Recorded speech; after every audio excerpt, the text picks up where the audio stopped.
Wike and Tinubu built one of the most consequential political alliances in Nigeria's recent history. Without it, there is a credible argument that the 2023 presidential election has a different result. Wike delivered the Rivers State structure. Tinubu delivered Aso Rock. The deal was simple and both men knew it. Loyalty flows both ways, or it does not flow at all. Now, 18 months into that arrangement, the first crack in the foundation has appeared. It is not coming from the opposition. It is not coming from civil society. It is coming from inside Government House Port Harcourt, where a sitting APC governor is defying the conditions of a peace deal that the President of the Federation of Nigeria personally supervised. While everyone is focused on whether Fubara or Wike will blink first, nobody is asking the question that actually matters. What does this crisis cost Tinubu, not in Rivers State, but nationally, if he cannot resolve it before 2027? Before this video ends, I will show you the specific moment, a single event happening right now that will tell us whether Tinubu has enough authority left over his own political network to survive what comes next. Before we go further, if you are new here, Niger Brief exists for one reason: to give Nigerians the political analysis that mainstream media will not. Whether you are in Abuja, Lagos, Kano, Port Harcourt, or London, this channel is for you. Hit subscribe and stay with me. This gets deeper. To understand why the Wike-Tinubu alliance is under its first real stress test, you need to understand the architecture of that alliance and what each man actually agreed to. In 2023, Nyesom Wike broke from the PDP's Atiku Abubakar ticket after losing the party's presidential primary. Rather than retreating into opposition, he made one of the most consequential individual political decisions in that election cycle. He actively supported Bola Tinubu's APC candidacy, campaigning in the South-South and deploying his Rivers State political machine in ways that materially affected the outcome in that zone. In return, Wike received the FCT ministerial portfolio, one of Nigeria's most powerful cabinet positions outside the presidency itself, because of the budget authority and land allocation powers it carries. He also received an implicit guarantee that his chosen successor, Siminalayi Fubara, would be allowed to serve as governor of Rivers State, and that Wike's political architecture he had spent years building would be respected. That was the deal, and it held briefly. Tensions emerged as soon as Fubara began consolidating his own political base and asserting independence from Wike's continued oversight. The crisis escalated rapidly. In December 2023, 27 Wike-loyal lawmakers defected from the PDP to the APC, a coordinated legislative maneuver designed to make Fubara ungovernable from within the assembly. The Rivers State House of Assembly was subsequently set on fire, an act attributed to Fubara supporters attempting to prevent impeachment proceedings. On March 18, 2025, President Tinubu declared a state of emergency in Rivers State, suspending Fubara, his deputy, and all members of the House of Assembly, and appointing retired Vice Admiral Ibok Ete Ibas as sole administrator. 6 months later, on September 17, 2025, the emergency was lifted. All suspended officials returned to their positions. Tinubu cited what he described as a groundswell of new understanding among stakeholders. What he did not say, but what every political observer understood, was that the peace came with conditions attached. Fubara would not seek re-election. He would remain within the APC. He would not challenge Wike's political legacy. Fubara defected to the APC. And then, in May 2026, he purchased his own APC nomination forms, directly, publicly, in open defiance of every condition that was attached to the deal Tinubu personally witnessed. That act, Fubara buying those forms, is the trigger event for this video. It is the moment the Wike-Tinubu alliance moved from quiet internal tension to a public structural test. and it is the moment Tinubu was forced to choose between two political assets he cannot afford to lose simultaneously. To understand why Tinubu's options are more limited than they appear, you need to understand what the law and the constitution actually say about his authority in this situation, because that authority has a ceiling and we are approaching it. The Wike-Tinubu alliance is being tested on three simultaneous institutional levels, and Tinubu does not have clean authority on any of them. Level 1. Presidential authority over state governance. The Nigerian constitution grants the president power to declare a state of emergency in a state under Section 305, but that power has conditions. It requires a proclamation to be sent to the National Assembly for approval within 2 days. It requires a genuine threat to public safety or order, and it does not, by its plain text, grant the president authority to remove or suspend a sitting governor as a management tool in an internal political dispute. Tinubu used the emergency declaration in Rivers in March 2025, and he survived the 40-plus legal challenges filed against it, not because the courts ruled the emergency constitutional, but because the emergency was lifted before those challenges were fully adjudicated. The constitutional wound is still open. And that means that if Tinubu attempts a second state of emergency in Rivers State to resolve the current impasse, the legal exposure is significantly higher than it was the first time. Courts have had 18 months to prepare their reasoning. Level 2. APC Party Constitutional Authority. This is where the crisis becomes most practically consequential for the 2027 race. Under the APC's own party constitution and the Electoral Act, a governorship candidate must be nominated through a valid primary election conducted by the legitimately constituted state party structure. The Court of Appeal in Port Harcourt has already sacked Tony Okocha, Wike's preferred APC chairman in Rivers, and declared all decisions taken under his leadership invalid. That ruling matters enormously. If Okocha's decisions as chairman are invalid, then the party structures he certified may not be the legitimate APC structures for Rivers State. That creates a scenario where both Fubara and Wike's preferred candidate claim APC backing, and INEC is left to determine which party list to accept. Under the Electoral Act, INEC goes to court. Under Nigerian court jurisprudence, that process can run past the election date itself. Wike's camp will challenge Fubara's nomination on the grounds that he obtained forms through a proxy in violation of party rules and the peace deal conditions. Whether that argument holds legally is less important than whether the APC National Working Committee accepts it, because an NWC directive accepting the argument creates the procedural basis for a parallel primary, which creates the parallel candidate problem.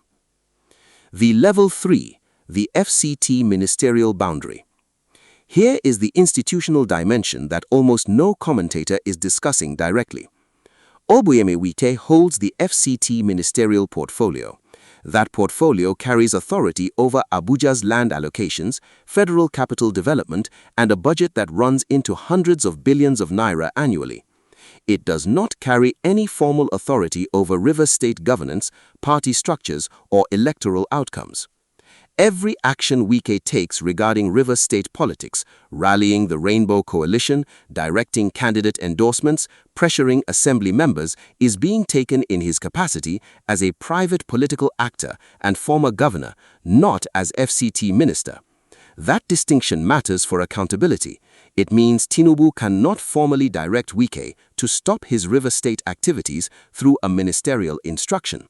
He can only do it through political pressure, which requires a working leverage relationship, and that leverage is precisely what the current crisis is eroding.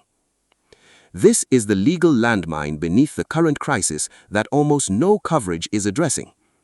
There is a Supreme Court judgment from February the 28th, 2025 that nobody is talking about in the context of this current crisis, and they should be.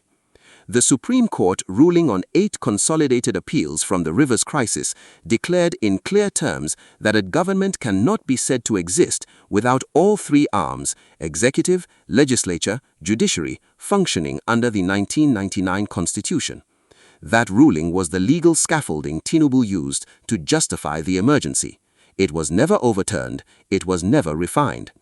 What that means practically: if Wike's assembly faction regains dominance in the Rivers State House of Assembly after 2027, even if Fubara wins the governorship, the legal argument that the government is non-functional due to an uncooperative legislature can be made again, and made with Supreme Court backing this time.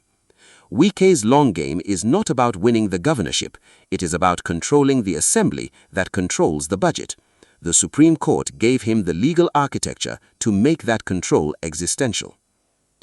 There is also a specific clause in the APC's party constitution that, if invoked against Fubara, could remove him from the race entirely without a single court filing. I will explain exactly what that clause is and why it has not been used yet in the final section of this video. The institutions set the limits. Now let us talk about what each of the three principal actors is actually doing within those limits, and whether any of them is being honest about what they want. Tinubu, the alliance manager whose leverage is leaking. Start with the man at the center of this crisis. Not Wike, not Fubara, but Tinubu. Because without understanding Tinubu's structural problem, nothing else makes sense. Tinubu won the 2023 election with less than 37% of the vote. He needed every component of his coalition to hold together, including Wike's South-South contribution and the APC's Rivers State machine. That coalition held for 2023. It is now fracturing at its most valuable seam 18 months before the next election in one of Nigeria's highest revenue states. Tinubu's dilemma is not about Rivers State in isolation. It is about what signal he sends to every other political godfather who is watching how he handles Wike. If Wike can openly defy the conditions of a peace deal that Tinubu personally supervised and face no consequence, then every other power broker in every other state draws the same conclusion. Tinubu's mediation is decorative, not binding. But if Tinubu moves openly against Wike, strips him of the ministerial portfolio, backs Fubara publicly, or directs the APC NWC to validate Fubara's nomination, he alienates one of his most effective political operators at exactly the moment when he needs maximum consolidation for 2027. He is trapped, and the crisis is not resolving itself, it is deepening. Wike, control through structural suffocation. Wike's strategy is the most sophisticated of the four and the most dangerous to democratic norms. At a Rainbow Coalition luncheon for candidates in Port Harcourt in May 2026, Wike stated publicly that the coalition has not yet decided who will be governor of Rivers State, but that every candidate seeking elective office must align with the coalition to be relevant. That statement was not a political threat. It was a structural declaration. He was not asking candidates to support him. He was telling them that political existence in Rivers State requires his approval. The Rainbow Coalition, spanning APC, PDP, Labour Party and Action Alliance, is Wike's instrument for making that declaration real. Cross-party dominance means that whichever party's candidate wins, Wike's network is positioned to claim credit, extract loyalty, and protect its interests from within government. It is not multi-party politics. It is single-actor control using multi-party infrastructure as the disguise. His stated coalition candidates are Kingsley Chinda on the APC platform and Alabo George as an alternative. Both are men whose political careers are embedded in the architecture Wike built. A victory by either of them is a victory for the patronage network, not for the electorate. And Wike has made his primary accusation explicit. Fubara renegated the agreement witnessed by President Tinubu, an agreement that saved him from impeachment. In Wike's framing, Fubara is not a governor asserting legitimate autonomy. He is a beneficiary biting the hand that preserved his office. Fubara, the defiant incumbent betting on popular sympathy. Fubara's strategy has two components, and the second only works if the first holds. The first component is survival, and that was the mechanism for his defection to the APC. By moving into the ruling party, Fubara removed the most immediate tool Wike's assembly faction had against him, the threat of a PDP-mandated recall or internal discipline process. Inside the APC, he is at least technically within the same tent as the president, which makes it outright removal harder to execute without political cost to Tinubu himself. The second component is re-election, and it is in direct and open defiance of the peace deal conditions. Fubara's nomination forms were purchased and donated by a delegation of Rivers State APC stakeholders who described the act as driven by the overriding interest of the people. That framing is deliberate. It repositions Fubara's candidacy not as personal ambition, but as a popular mandate from below, which is harder for Wike or Tinubu to attack without appearing to act against the people of Rivers State. Fubara's core asset is genuine grassroots sympathy. 2 years of watching a sitting governor be systematically undermined by a former governor who now controls the nation's capital has generated substantial public goodwill in Rivers State, particularly among residents who are exhausted by the crisis and blame Wike for it. The APC Governors Forum has rallied behind Fubara, with some explicitly calling on Tinubu to restrain Wike. The question is whether that institutional support translates into protection when the nomination battle reaches the NWC. Amaechi, the presidential feint that is really a Rivers State operation. Measured, slightly amused register. Amaechi's move is the most architecturally sophisticated of all 4 actors and the most undercovered. Rotimi Amaechi has formally entered the 2027 presidential race under the ADC. His supporters frame it as the credible alternative Nigeria's opposition needs. Mainstream coverage has largely accepted that framing. It should not. 8 aspirants have already declared interest in the Rivers State governorship under the ADC. Amaechi's presidential campaign, running on that same platform, brings national media attention, funding infrastructure, and organizational capacity to the ADC in Rivers State simultaneously. If the ADC performs competitively in Rivers even without winning, it fragments Wike's coalition by siphoning the anti-Fubara vote that would otherwise consolidate behind the Wike-endorsed candidate. Amaechi does not need to win the presidency. He needs to weaken Wike enough to force a political renegotiation, one that restores Amaechi loyalists to positions of influence in the state. The presidential bid is the vehicle. Rivers State political leverage is the destination. And Amaechi said something that deserves to be held in mind. He publicly stated that the Wike-Fubara dispute is fundamentally about money sharing and challenged both men to say so publicly. He is the only figure in this story who has actually governed Rivers State and managed its derivation revenues from inside. When he says the fight is really about money, he is speaking from direct operational knowledge. Regional dynamics. Nigeria map highlighting Rivers State within South-South. Call-out boxes for Northwest and Southwest relevance. South-South. This is the primary theater. The Ijao, Ikwere, Ogoni, Kalabari, and other communities of Rivers State are watching a political battle that directly affects their access to the derivation revenue that is constitutionally theirs. The longer the governance paralysis continues, the longer those communities wait for infrastructure, security, and services. Southwest. Tinubu's political base is watching this crisis carefully for a specific reason. It tests whether his national authority is substantive or ceremonial. A president who cannot resolve an internal party dispute in one state is a president who will struggle to manage the coalition pressures of a 2027 re-election campaign. On Northwest and North Central, these zones care less about Rivers State specifically and more about the president. If presidential intervention in the form of a peace deal can be publicly defied without consequence, it signals that federal authority is negotiable. That signal has implications for every state where the federal government has refereed a political crisis. Let us talk about what this alliance crisis means beyond Port Harcourt. On the constitutional precedent, Tinubu's first state of emergency in Rivers State was contested by the Nigerian Bar Association and over 40 legal challenges. Those challenges were never adjudicated on the merits before the emergency was lifted. That means the constitutional question, can a president suspend a sitting governor through emergency powers in response to a political dispute rather than a genuine security collapse, remains unresolved in Nigerian law. A second emergency in Rivers State, triggered by the same political actors in the same state, would land in courts that have 18 months to sharpen their reasoning. The constitutional exposure is now considerably higher.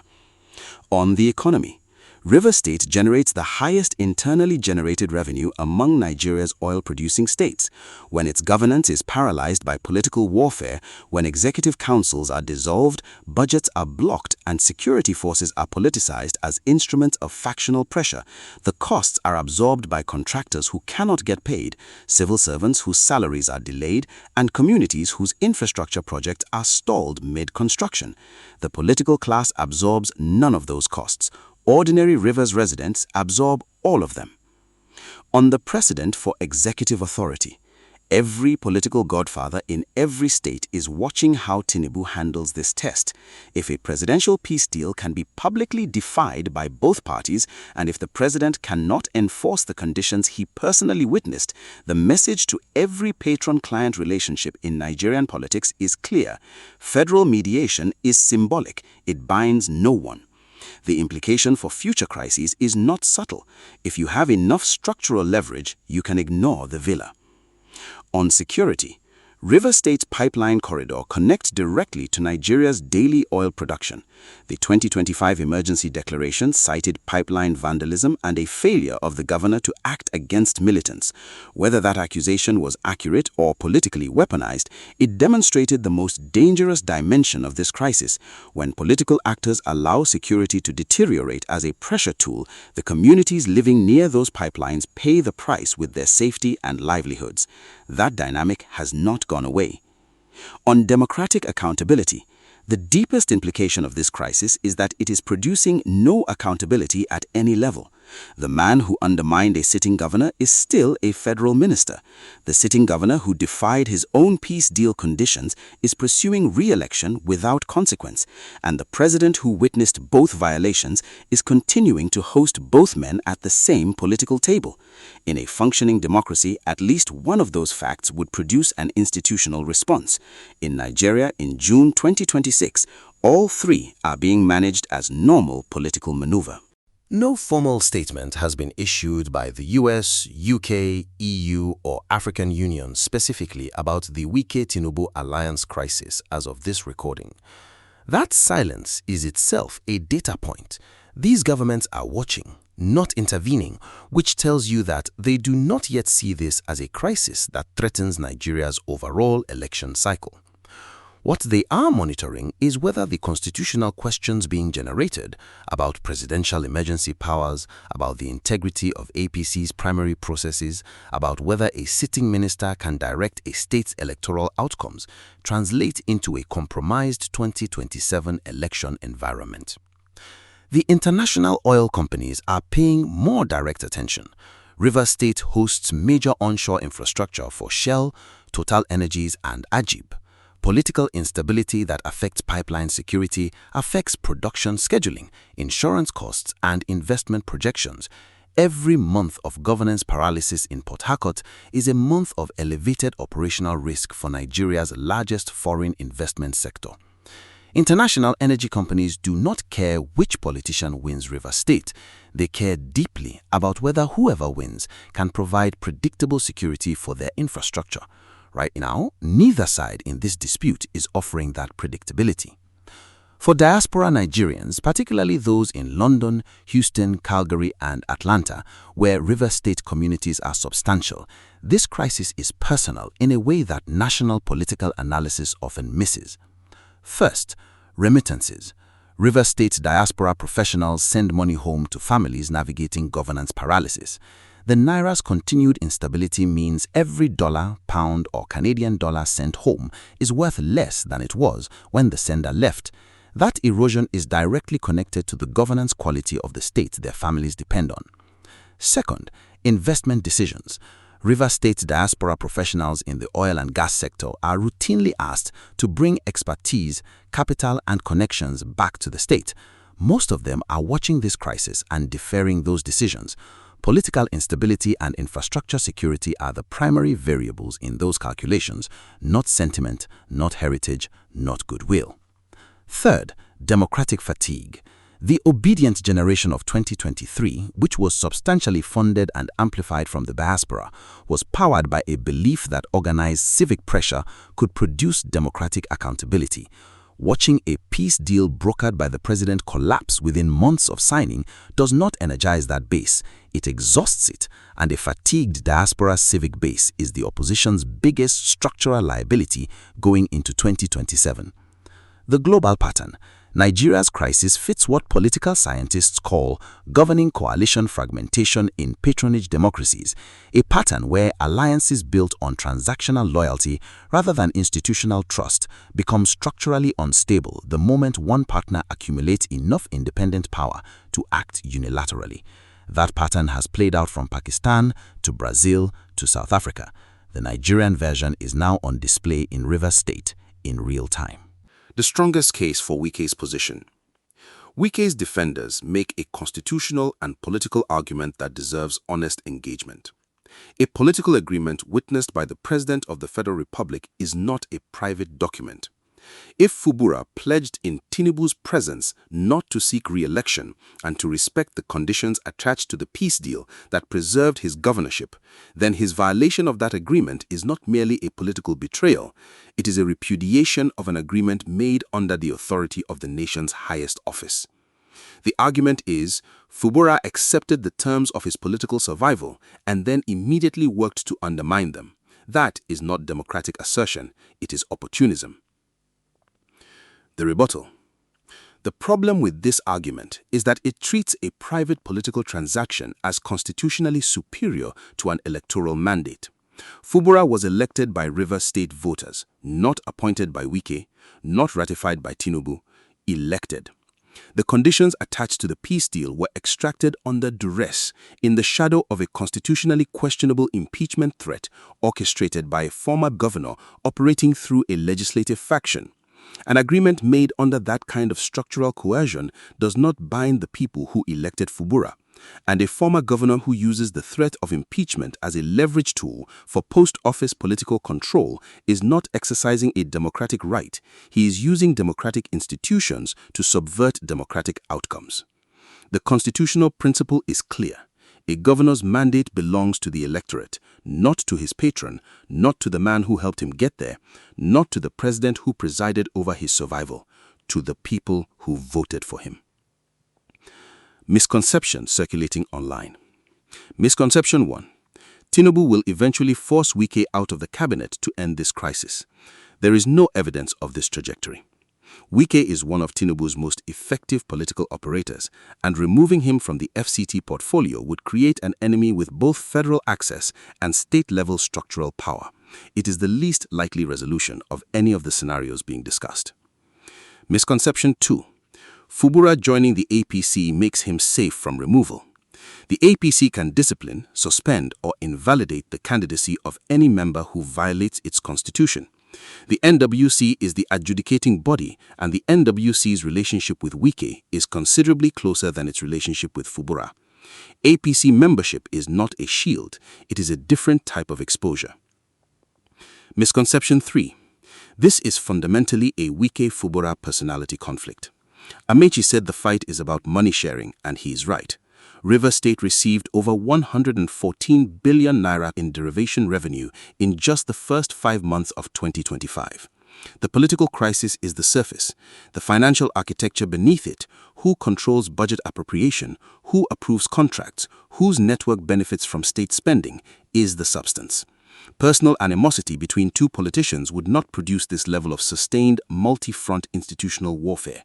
Money does. The test Tinubu cannot avoid. Lean-in, this is the pivot point the entire section has been building toward. Here is the pivot interrupt that every analysis of this crisis is missing.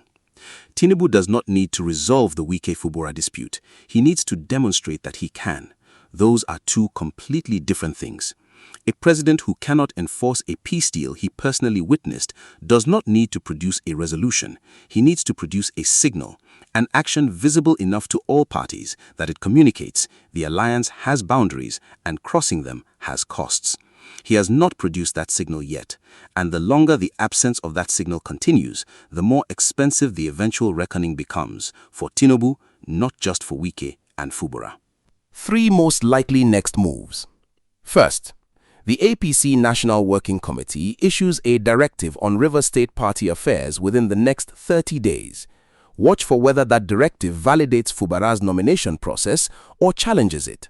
A directive that challenges it creates the dual candidate scenario that sends the governorship race to court and potentially to the election itself with unresolved litigation.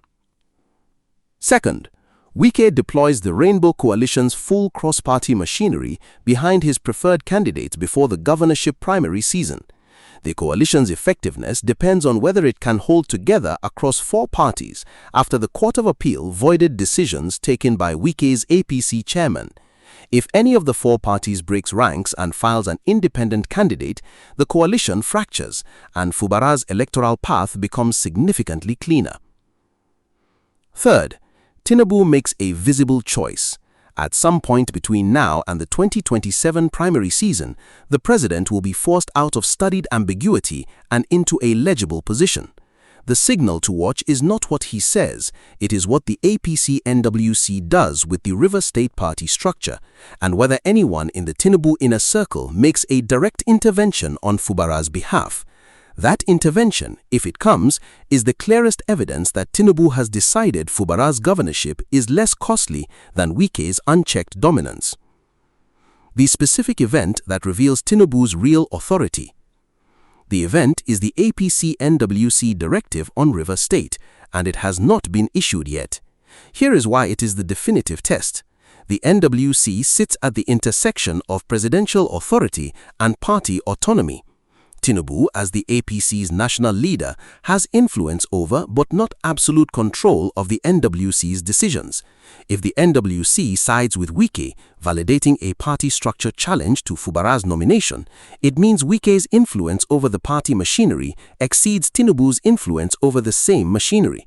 That is a national authority test with a measurable result. If the NWC sides with Fubara, validating his nomination process and overruling Wike's challenge, it means Tinubu has chosen a side and is prepared to bear the cost of Wike's opposition. The absence of an NWC directive weeks after Fubara's forms were purchased is itself the most important data point of the current moment. Tinubu is still trying not to choose. He is running out of time to sustain that position. The APC constitutional clause that could end Fubara's candidacy without a court filing. Article 21 of the APC Constitution, the anti-defection and party loyalty provision, gives the NWC authority to discipline, suspend, or withdraw the candidacy of any member found to have acted in a manner contrary to the party's interest or in violation of a directive of the party's leadership. The peace deal conditions that Fubara agreed to were communicated within an APC political framework, with Tinubu as the de facto APC leadership witness. If the NWC chooses to characterize Fubara's re-election pursuit as a violation of a leadership directive, it has the party constitutional machinery to revoke his candidacy without filing a single external court case. That clause has not been invoked.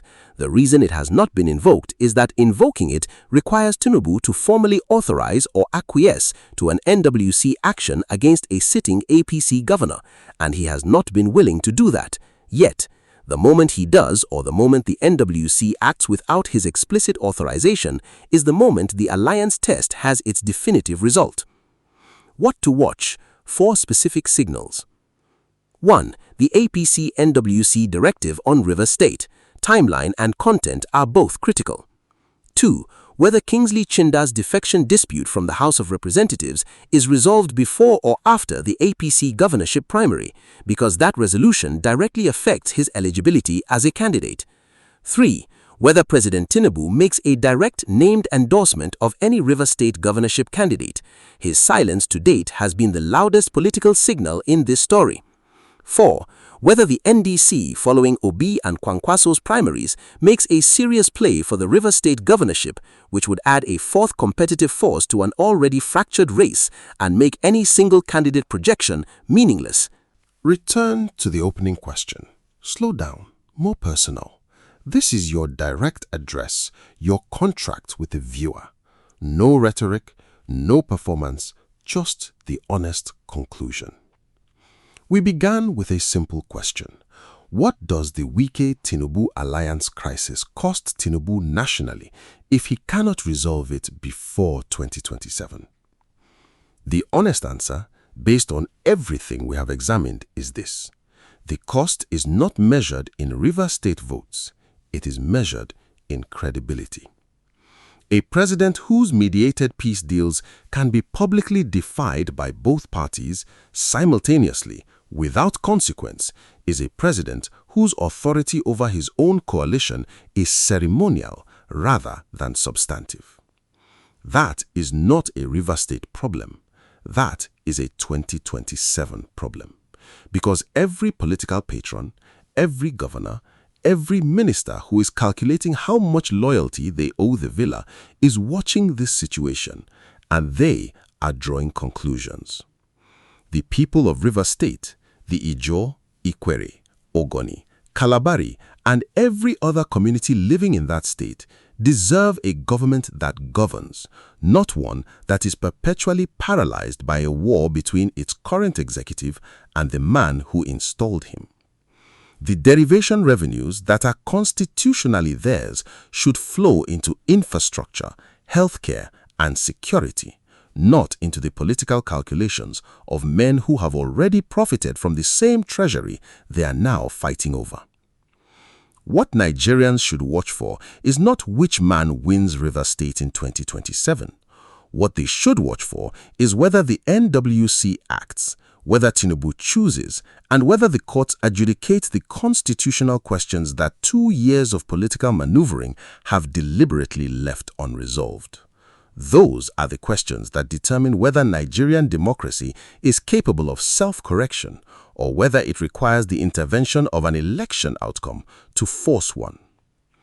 If this analysis gave you clarity, share it with one person who needs to understand what is really happening in Nigeria. Like, subscribe, and I will see you in the next one.